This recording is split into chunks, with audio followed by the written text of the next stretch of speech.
Olá, Zuila, tudo bem? Oi, querida, tudo bom?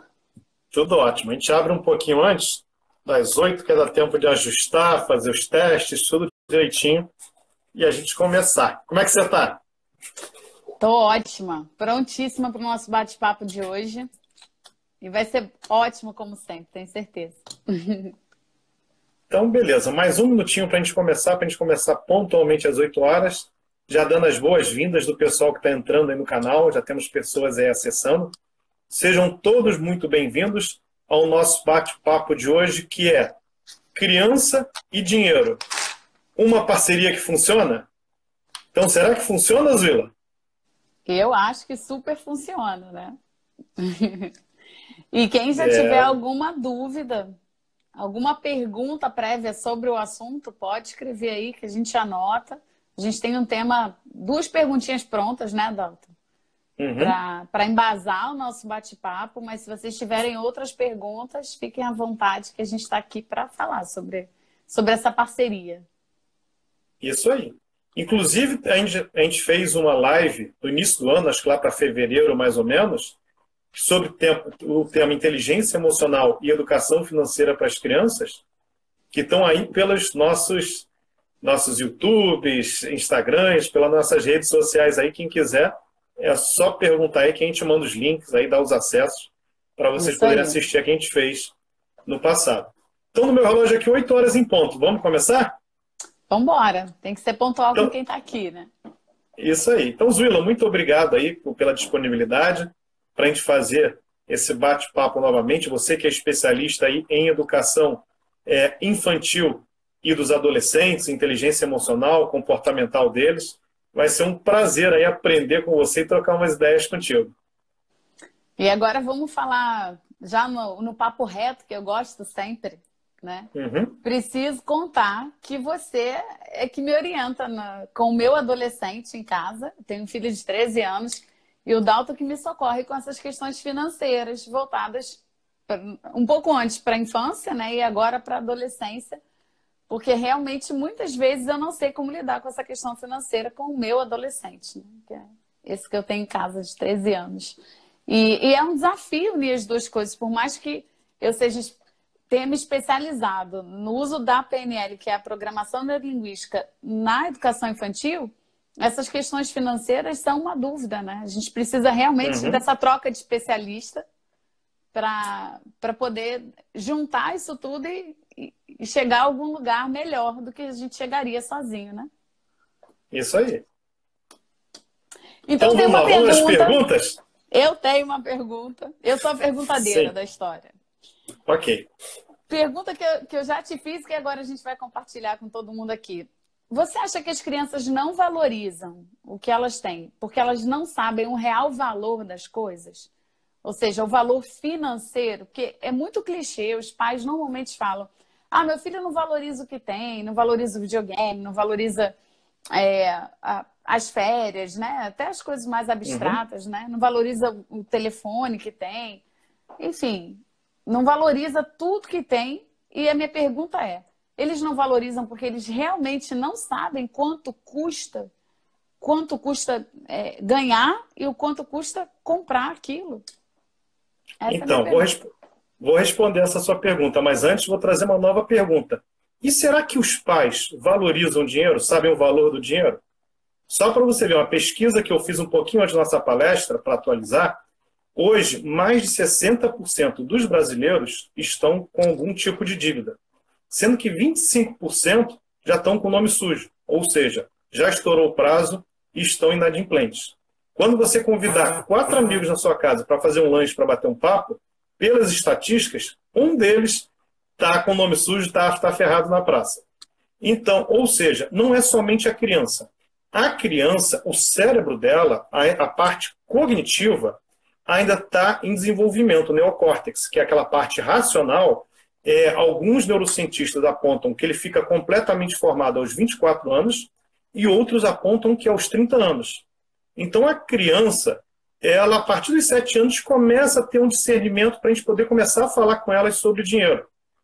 Mas ela, nessa fase de criança até adolescência, ela não tem um valor. Ela ainda não trabalha, ela não sabe o custo que é para poder gerar aquele dinheiro que nós, pais, trabalhando em 1, 2, 3 lugares, trabalhando 12, 10, 14 horas muitas vezes, acontece.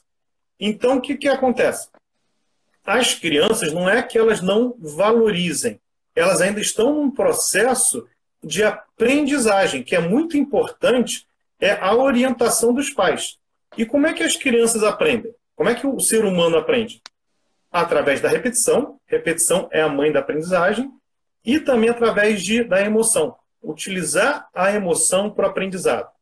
Então, para a criança, é importante repetir. Igual quando escovar o dente, tomar banho, que geralmente a criança não gosta, e a gente fala várias vezes, pega no pé, repete, repete, até que em um determinado momento ela já vai automaticamente e a gente não precisa supervisionar. Então, com dinheiro, para a criança começar a perceber o valor, a gente começar a propor desafios, pelo menos a partir dos 7 anos, para essa aprendizagem dela com dinheiro ter um pontapé inicial. E é muito importante nós, como pais, não ser aquele pai que quando a criança erra, porque ela vai errar, o erro faz parte do processo de aprendizagem para qualquer coisa e também para dinheiro, nós darmos desafios e deixar ela aprender com as experiências, com a nossa orientação, mas não com uma briga, não de uma forma que a gente chegue lá e fale, olha o que você fez, você gastou nisso, e agora?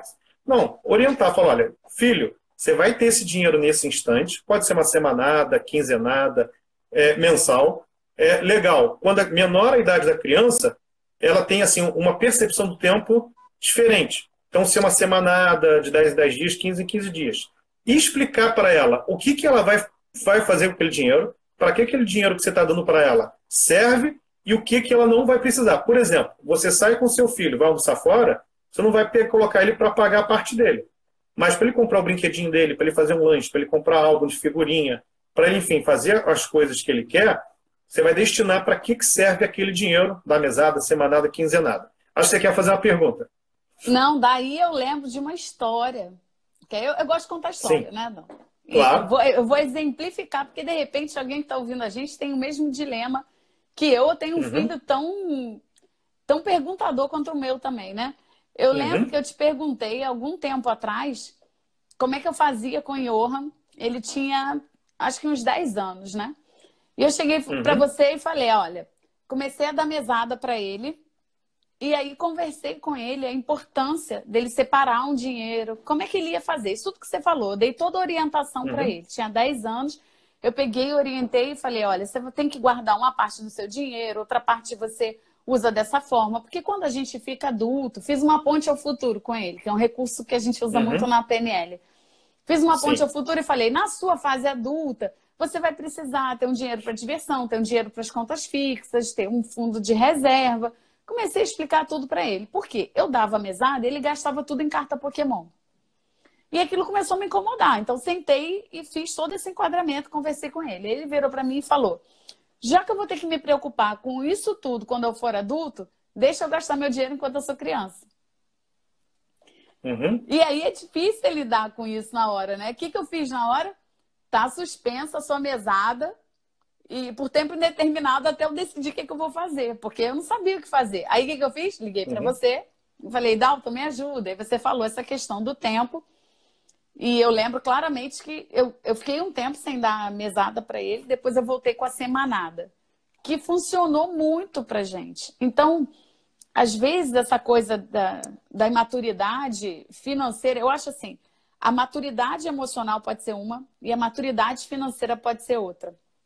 Porque eu percebo que o meu filho, às vezes, é maduro para muitas coisas emocionais, para ele se safar, por exemplo, do bullying no colégio, ou para ele ter uma autoestima boa, apesar da adolescência.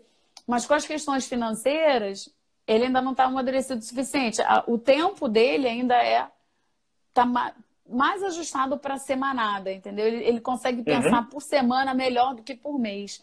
Então, a gente ir adaptando e vendo o que serve para o nosso filho, eu acho que é uma excelente dica, você não acha? Sim. Só um porém. Você colocou aí que ele lida muito bem com as questões emocionais, como bullying no colégio, etc. E tem um outro tipo de relação com o dinheiro. Só que essa relação com o dinheiro também é emocional. A gente utiliza a razão para justificar as nossas decisões com dinheiro. Se eu vou lá e compro um excesso de roupas, e depois falo, caramba, eu vou ter que pagar tudo isso, eu vou falar para mim o que? Ah, mas são roupas de boa qualidade, vai durar bastante, eu estava precisando para poder me sentir um conforto cognitivo. E já que você conta a história, eu também gosto de contar. Então, vou contar uma pesquisa. Não sei se você conhece, é uma pesquisa que é muito divulgada, que é o teste do Marshmallow, que fizeram na década de 60. Pegaram crianças e colocaram numa sala, elas não sabiam que estavam sendo filmadas, e falaram para elas o seguinte, você tem um marshmallow agora, se você quiser você pode comer, mas se você resistir por, não lembro qual era o tempo, acho que por 10 minutos, eu vou voltar e vou te dar mais um marshmallow, você vai ter 2 para comer. E ficaram filmando as crianças. E algumas crianças utilizavam estratégia de olhar para o chão, de brincar, de fazer outra coisa para resistir. Outras que ficavam encarando, manuseando, cheirando, acabavam não resistindo e comiam o marshmallow. Enfim, 30, 40 anos depois foram pesquisar o que aconteceu com essas crianças.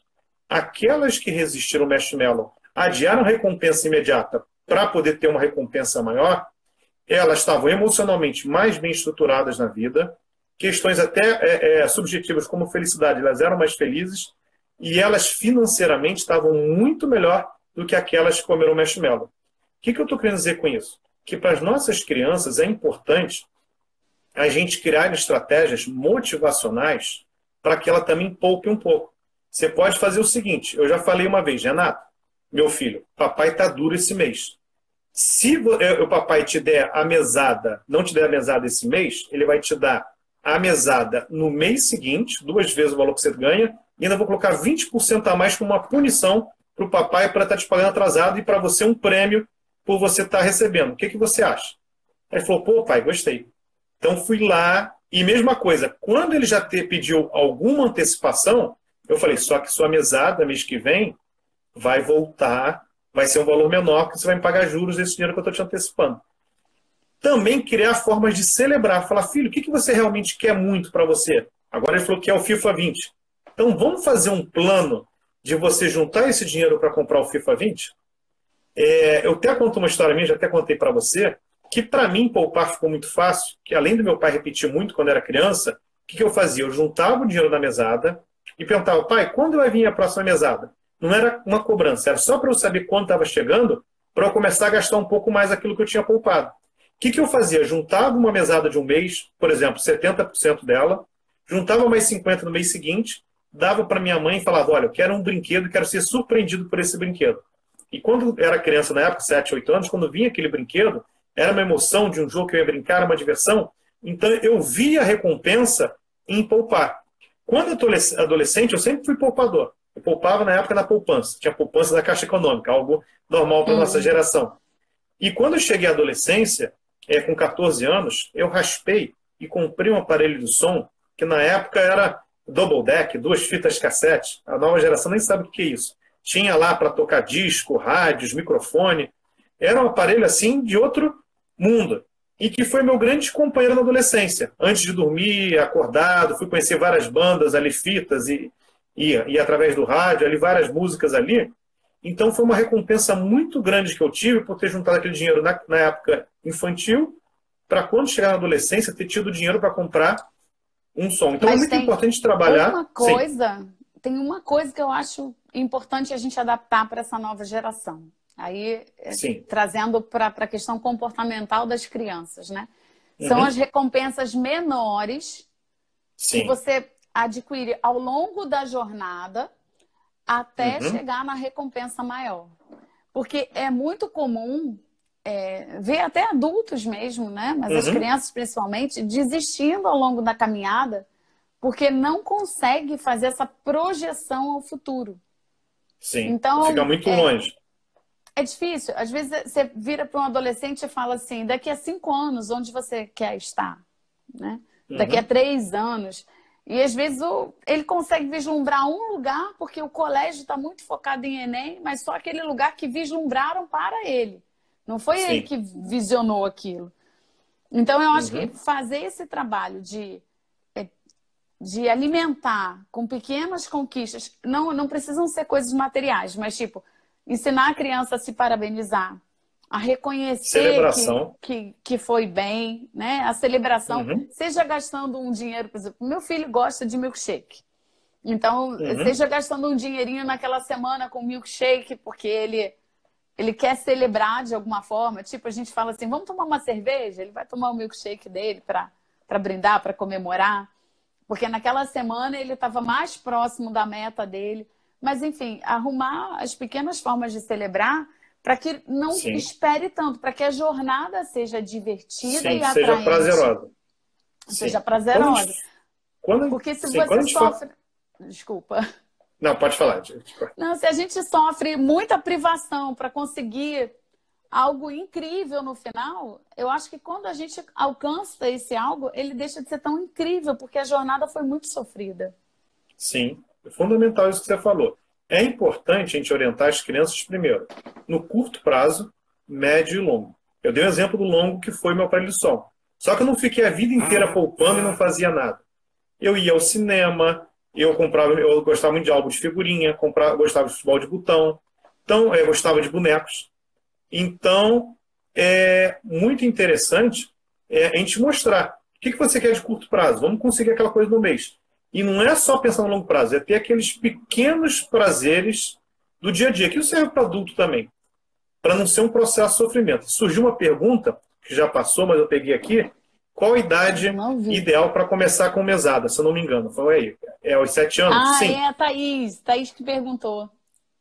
Sim, realmente aos 7 anos é uma idade boa de você começar a dar, assim, quanto menor a criança, é melhor ser períodos menores. Ou semanada, ou quinzenada. E à medida que ele vai crescendo, ele vai desenvolvendo maturidade, vai aumentando esse período para a mesada. Novamente, Thaís, cada criança tem o seu tempo. Por exemplo, meu filho tem 13 anos e se a gente for falar de maturidade, ele já tinha que estar recebendo uma mesada. Mas a semanada ainda funciona para a gente. É a melhor opção para mim hoje, né? Para nossa família. Isso. Descobrir como funciona para cada um. Talvez o seu menino de 7 anos até se adapte a uma mesada, mais do que uma semanada. Essa é a teoria. A teoria é melhor começar com a semanada, né, e evoluir para a mesada. Mas na prática, pela minha experiência com crianças, é tão individual, né? Por isso que eu gosto de falar que os pais são os preparadores emocionais dos seus filhos, porque ninguém conhece melhor o seu filho do que você. A gente dá a dica e você pega e modela para o seu filho, para o seu universo, para a sua estrutura familiar, para aquilo que cabe até no seu bolso também. Para não se enrolar, né, Adalto? Como você falou antes. Isso aí. Muito boa a sua colocação. O Renato, desde mais jovem ali, ele já recebe mesada. Mas é importante, assim, saber que a criança, no manejo financeiro, ela vai errar. E nesse erro, é importante que você só dê um alerta, não brigar, porque faz parte do processo de aprendizagem. E você falou, olha, agora acabou o dinheiro desse período. Vamos ter que esperar o próximo período. O que a gente aprendeu com isso? Será que não seria melhor ter comprado menos disso para aquele outro objetivo, aquele outra vontade que você tinha, você ter utilizado também? E também é muito importante para os pais, mesmo que eles tenham condições financeiras, não darem tudo que a criança pede. Por quê? Porque quando a gente cresce, é bom a criança, desde pequena, aprender a lidar com frustração. Porque quando a gente se torna adulto, muitas coisas a gente vai querer e não vai ser possível naquele momento. Então, como forma educacional financeira...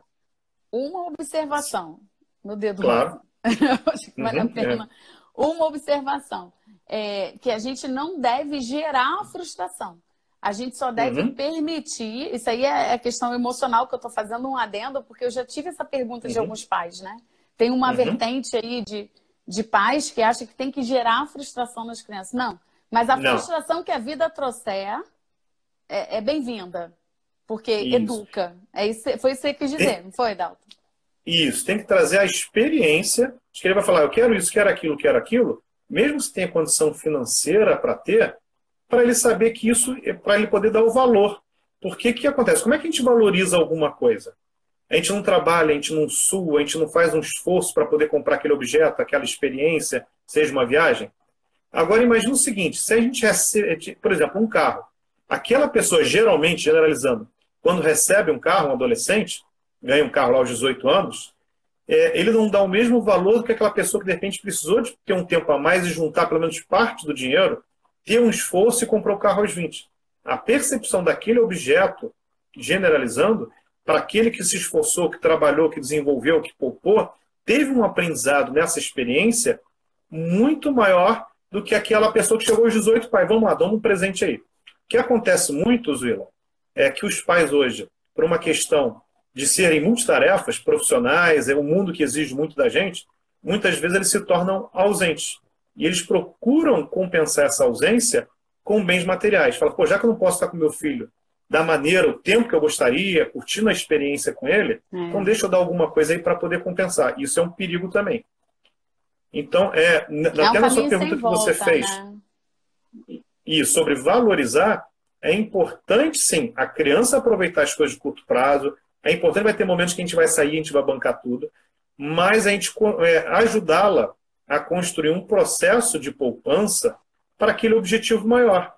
Por exemplo, você até comentou do seu filho, que seu filho já tem um pedido de Natal. Conta essa história para a gente. Você falou, até tal ponto eu vou. O outro ponto, o que você vai fazer? Lançou um desafio para ele começar a trabalhar, que é algo muito interessante. Ele já está com a cabeça lá no Natal, né? Projetar para o que ele vai ganhar, ele faz isso fácil. Aí ele estava perguntando, né? Quanto é que eu poderia disponibilizar, porque ele está querendo trocar o videogame, que não sei o quê. E aí eu falei com ele, quanto é que eu ia ter mais ou menos. Eu falei, não posso te garantir, eu posso te dar uma previsão mais ou menos do que eu posso te auxiliar e com o que você quer, mas da outra parte você tem que correr atrás.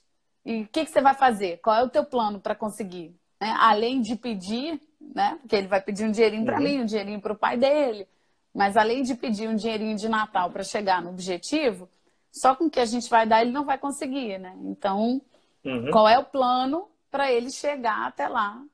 Mas isso funcionou tanto, Dalton, porque desde o dia que a gente se falou até hoje, ele já conseguiu organizar umas coisas, já anunciou umas coisas que ele queria vender, já conseguiu vender uma, já está com um dinheirinho ali, já se preocupando em juntar mais a semanada dele. Parece que alguma chavinha virou agora também, né? Com esses 13 anos, assim. A gente vê, a gente percebe que não é em vão, e isso é legal, porque eu ficava muito desanimada com essa questão financeira, porque é a coisa que menos funciona na minha casa, é a educação financeira que eu dou para ele. É muito importante, nesse processo de educação, conversar muito com o filho na forma de orientar, na forma de passar informação, passar experiência e propiciar uma autonomia com o dinheiro dele para tomada de decisão. Quando ele comete um erro, ele compra algo e fala, pô, papai, agora faltam 20 dias para eu receber meu dinheiro e não vai receber, está sem dinheiro nenhum, em vez de você ir lá e dar o dinheiro, você falar, viu o que aconteceu? Isso faz parte. Mas é importante ele passar por aquela experiência que vai esperar um tempo até vir o dinheiro para aí sim começar a dar o valor. Para ele poder começar a perceber que com a aprendizagem, com a experiência, de que ele vai numa próxima alternativa, numa próxima possibilidade, e você orientando, mas deixando ele tomar essa decisão com aquele dinheiro, para que ele possa aprender com a própria experiência dele. Alguns pontos que eu acho importante para a criança dar valor ao dinheiro. Primeiro, aqui é um puxãozinho de orelha a nós pais. O que acontece? As crianças vão muito utilizar o exemplo dos pais. Então, para a gente poder que a criança tenha uma boa relação com o dinheiro, comece a amadurecer, comece a perceber e valorizar o dinheiro, é muito importante que nós também tenhamos esse valor. Se eu me comporto mal, se eu sou perdulário com o meu dinheiro, se eu entro muito em dívidas, se eu antecipo muitos prazeres e eu vou lá e parcelo em tantas vezes para poder realizar, para poder ter aquele bem, aquela experiência. E o que acontece? E antecipo e depois fico devendo aquilo, qual a imagem, qual o exemplo que eu estou dando para o meu filho? Então, muito importante, antes de educarmos nossas crianças, nossos adolescentes, é nós nos educarmos, porque nós vamos ser exemplos, referências para eles. Outro ponto, o que acontece, que a Zuila falou que é muito importante, nesse processo educacional, ser um processo educacional prazeroso. Por isso não é legal dar bronca, dar esporro, e sim orientar, conversar, com tom de voz baixo. Um outro ponto, trazer também a importância de gastar. Gastar faz parte também. É algo importante para a criança. Mas ela gastar, ela primeiro saber a importância de poupar, separar um pouco do dinheirinho dela para algo futuro maior, e aquele dinheiro que sobrar, ela sim gastar.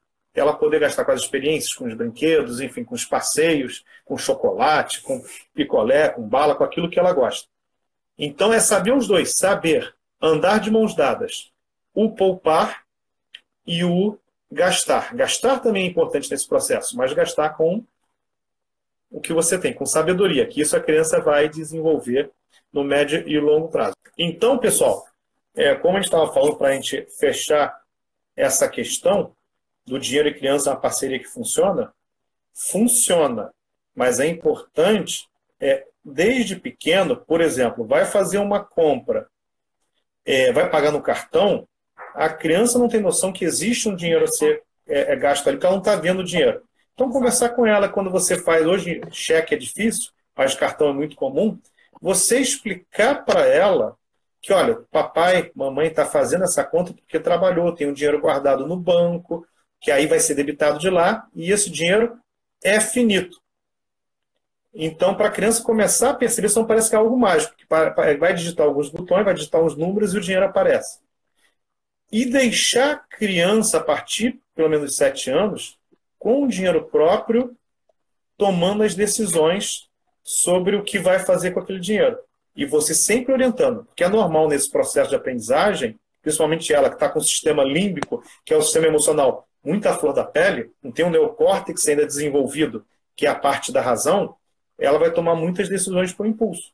Então, a cada erro que a criança for tendo, vai lá e conversa com ela, orienta, para que ela, numa próxima vez, tenha uma decisão diferente. Dá um oi, Zuila, vamos ver se o seu som, a sua imagem voltou. Oi, tá me ouvindo? Tô, agora estou te ouvindo bem. Tá. Então agora eu vou fazer a minha pergunta. Uhum. Vamos ver se vai. Juro que eu vou contratar uma internet melhor para a próxima live. Então, quando meu filho tinha uns 6, 7 anos, eu peguei e dei R$ 40 para ele, sendo que 20 para ele gastar no shopping, 20 para ele ir para Madureira. Eu levei ele para o Mercadão de Madureira para gastar tudo lá. Uhum. A minha intenção era mostrar para ele o valor das coisas. Então, ele não conseguiu comprar quase nada no shopping, né? Comprou um brinquedinho bem forrequinha. Em Madureira, ele comprou um monte de brinquedo que era do interesse dele, né? Então, ele ficou maravilhado, achou que Madureira era o céu, o shopping era o inferno. Sendo que é um pouco ao contrário, às vezes, dependendo da época do ano, né? Porque fica muito cheio. Eu não sei se eu fiz bem ou o que eu poderia fazer melhor, mas eu acho que funcionou para ele ter noção de valor, que tem coisas que são bem caras e coisas que são bem mais em conta. A partir desse dia, ele começou a virar para mim e falar assim, mamãe, isso aqui é caro ou é barato? E aí eu lembro que em seguida a gente foi tomar um picolé na Urca e a pessoa virou e falou assim, é R$ 12. Ele falou assim, nossa, que caro esse picolé. Então eu acho que de certa forma serviu para mostrar o valor das coisas, né? A experiência dele foi perfeita. Fez certíssimo. Inclusive, essa experiência que você falou pode ficar para os pais e mães que estão assistindo a gente aí para reflexão. Vale a pena levar em 2 pontos diferentes para observar que muitas vezes aquele produto em um lugar é um valor e um produto semelhante ou igual em outro lugar é um outro valor. Até para a criança saber também que existem diferenças e que é importante ela começar a aprender a pesquisar. Agora, um outro ponto também que eu vou chamar a atenção aqui é o cuidado que a gente tem que ter, que muitas vezes os avós, os tios, padrinho ou madrinha, naquela vontade de agradar, traz muito presente e ajuda muito. Então é importante que nessa parte de educação financeira, você converse com a família, converse com essas pessoas, que é importante não socorrer toda vez que a criança pedir, porque senão vai atrapalhar esse processo de aprendizagem. Se eu dou uma mesada para o meu filho, ele no primeiro dia gasta, aí depois a madrinha dele, o avô, uma tia, vai lá e vê que ele quer alguma coisa, e recebe esse dinheiro, vai estar atrapalhando sua estratégia de educação. Então isso é importante. O entorno da criança, que querem agradar, isso é normal, os avós estão ali, né? A obrigação de educação dos pais. Mas muitas vezes você colocar limites porque senão, nesse processo de querer agradar a criança, vai acabar deseducando financeiramente. Então, vamos para nossas considerações. Educar um filho é um trabalho em equipe, né? Uhum, a gente não consegue fazer isso sozinho. Então, a gente precisa que as partes trabalhem em parceria, né? Então, é sempre legal esse enquadramento. Olha, eu estou com esse desafio financeiro. A gente fazia reunião de família na minha casa. Novamente, eu falo, o seu jeito é o jeito certo, né? Não importa como você vai fazer, depende da estrutura familiar que você tem.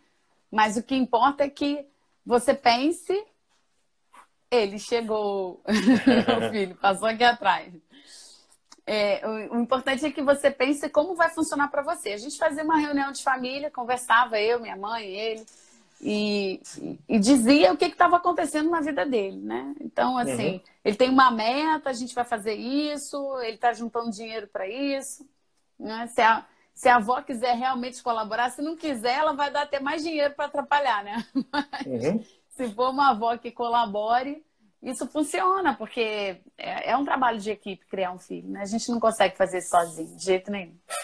Sim. Só para a gente finalizar, para não ficar muito extensiva a live, um último ponto que a gente até conversou no sábado, que é bem interessante, é quando o filho tem um objetivo maior, tipo, meu filho quer comprar o FIFA 20, seu filho quer o videogame.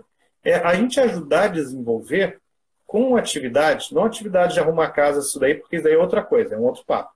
Não é trocar uma coisa que a gente está auxiliando, ele faz parte de um time, família ali, manter o lar organizado, por dinheiro.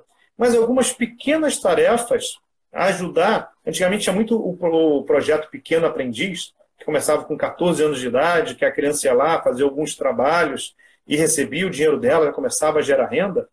Então, algumas pequenas coisas. Por exemplo, eu gravo muitos vídeos. Eu posso chegar, se ele quiser, para o meu filho falar, você quer gravar o vídeo? Tem aqui um software para você editar, fazer isso, isso, isso. Tem crianças que, de repente, vão ter prazer em fazer isso. Ou digitar um trabalho, tem que digitar isso aqui, você pode digitar, formatar para mim? Então, além de ele aprender, desenvolver, a mexer em ferramentas aí, que para criança hoje, adolescentes, é muito fácil, ele pode até ter prazer e, a partir dali, começar a se especializar mais e, de repente, no futuro, desenvolver uma profissão.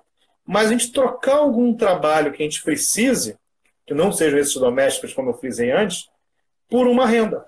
Para ajudar a criança também, ela quer aquilo, aí sim ela vai dar valor. Ela vai falar, poxa, eu fiquei uma horinha ali batendo o trabalho da mamãe, batendo o trabalho do papai, fiz isso aqui que ele pediu, fiz mais aquela outra tarefa ali, editei um vídeo, ou levantei e fiz um resumo para ele de alguma... Enfim, fiz alguma coisa hoje nesse meio digital que eles adoram, para poder ter uma recompensa financeira através do trabalho e sim, ele dá o valor para isso que ele está querendo. Isso aí é super importante. E esse enquadramento que você fez é não associar isso a tarefas do lar. Porque aí a gente precisaria de uma outra live para filosofar sobre isso, né? Mas, e aí é minha seara, é exatamente o que eu adoro, né? Mostrar para os nossos filhos que a vida é colaborativa. Então, à medida que eles vão crescendo, é importante que eles tenham tarefas no lar, não remuneradas, que eles se sintam parte daquela estrutura, né? Então, alguém fica responsável por guardar os sapatos ou por lavar a louça de noite, do jantar. Então, meu filho tem as tarefas dele dentro de casa, para quê? Para ele colaborar comigo, assim como eu colaboro com ele, porque a vida é colaborativa. Sim, então, quando ele tiver a casa dele, quando ele dividir apartamento com um amigo, com uma companheira, enfim, quando ele for viver em comunidade, ele está pronto para colaborar. E isso nada tem a ver com a remuneração, né? Tem a ver com as questões explicitamente colaborativas e emocionais, né? Isso aí. E isso é muito importante. E as tarefas são outra coisa, como você falou. Agora, eu quero deixar uma sugestão aqui para as pessoas que quiserem depois chamar a gente no privado, mandar já algumas perguntas, porque a gente pode pensar em fazer lives com mais frequência, lives mais curtas, com uma frequência maior, e sobre essas questões financeiras e emocionais. Então, se alguém tiver alguma pergunta específica de alguma idade, de criança, a gente vai e trabalha o tema na próxima live. Não é uma boa? É uma ótima ideia. Só procurar o meu Insta, o do Dalton, e aí a gente prepara outras lives com um assunto que seja do interesse de quem está aqui, né? querendo realmente ouvir. Isso aí. Então, Zwila, foi um prazer trocar essa ideia aqui contigo. Vamos planejar outras aí mais para frente e agradecer a todos os participantes aí que passaram aí pela nossa live. Eu vou gravar aqui, fica 24 horas no meu Instagram, depois eu vou gerar, editar ele, cortar aquela parte que deu falha na internet. Passo para você também, Zwila. E a gente utiliza aí nos meios sociais, YouTube, enfim, nos outros canais aí para o pessoal poder assistir. Ok, tá pessoal? Ótimo, Dalton. Foi um prazer de sempre e até breve para todos. Um grande beijo, Zwila. Um grande abraço, pessoal. Fiquem com Deus. Tchau. Boa noite.